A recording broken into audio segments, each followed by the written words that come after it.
la dualité à l'unicité. Alors, cette séquence m'a été inspirée d'une des conférences d'Eva Pierrakos qui s'appelle « Unicité, dualité ». Dans ce mode dualiste, on croit que tout est contraire. Le jour, la nuit, le bien, le mal, triste, gai, éveillé, endormi.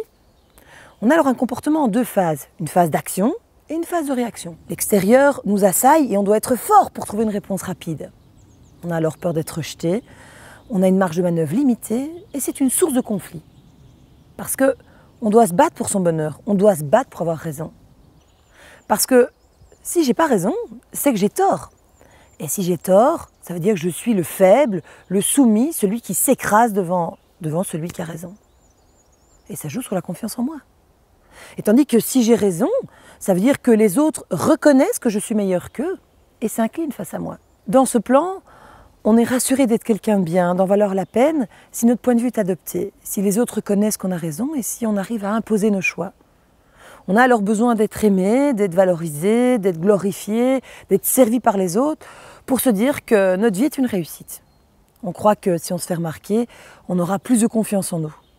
Et ça nous amène beaucoup de tension parce qu'on doit garder notre individualité face à cet extérieur. Notre chemin de vie nous amène vers ce plan unifié, et ce par la connaissance et la compréhension. Il y a alors plus de tension, plus de peur, plus de conflit. Le but n'est pas d'avoir raison ou tort, mais de pouvoir s'ouvrir à d'autres points de vue, se nourrir de nos différences. L'extérieur n'est plus une menace. On acquiert une certaine paix parce qu'il n'y a pas un gagnant et un perdant, mais plutôt des vérités qu'on se partage et qu'on construit ensemble. Dans ce plan unifié, on comprend qu'on n'a pas besoin d'être spécial, d'être séparé des autres, parce qu'alors on est isolé. Que notre existence n'a pas besoin de reconnaissance de cet extérieur pour être valide.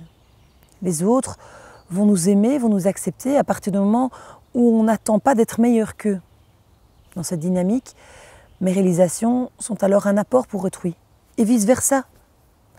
On peut se partager nos apports mutuels sans besoin d'emprise, sans besoin de gagner, d'avoir raison ou de contrôle sur l'autre. Je peux regarder l'extérieur d'un œil positif parce qu'il est là pour m'enrichir, m'enseigner, me compléter. Mon ego est serein parce qu'il est intégré à tout le déploiement de mon être intérieur. Je suis dans l'ouverture, dans l'enrichissement, sans peur de perdre ou d'être méprisé.